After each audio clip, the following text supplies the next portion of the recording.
Well, kill your darlings has a whole different meaning for me. I,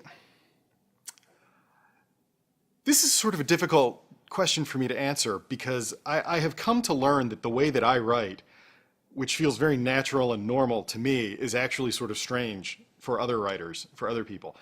I don't do a lot of revising. Pretty much my first draft is 85 to 90% of what gets published. And as a result, there's not a lot to get rid of in the revision process. The revision process is typically tweaking things, polishing things, stuff like that. The reason that I do this, it's not that I'm some sort of a prodigy or something, or I don't need to revise. What I've realized is that I do a lot of pre-writing. I work on the book in my head for 6 to 8 months before I ever sit down and put my fingers on the keyboard.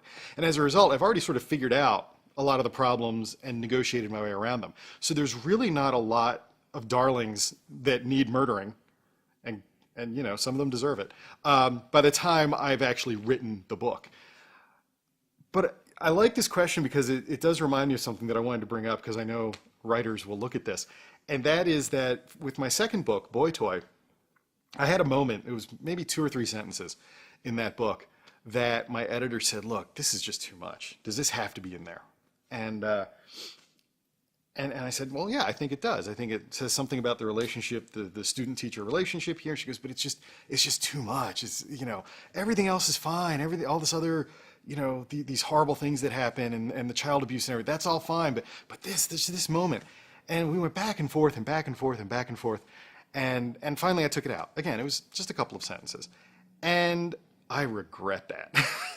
Every time I see that book on my shelf, I think that book is incomplete. That book needs those 2 or 3 sentences in there. I wish I hadn't caved on that.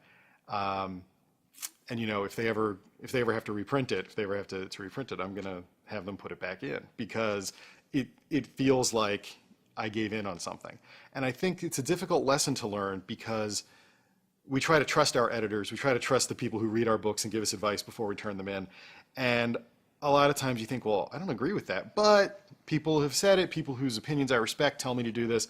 And editors everywhere are going to shriek if they ever see this, because they're like, he's telling them not to listen to us. And that's not it. I guess I'm just saying that you can go too far sometimes with cutting things and killing your darlings, and really don't do it frivolously. Whatever you cut, whatever you change. If you wrote something in the first place, you probably had a reason for it. And that reason may just have been something as simple as getting you to the next thing that you needed to write, in which case you can get rid of it just fine. It may be extraneous. It may be something that you had a brain fart that day and you wrote it.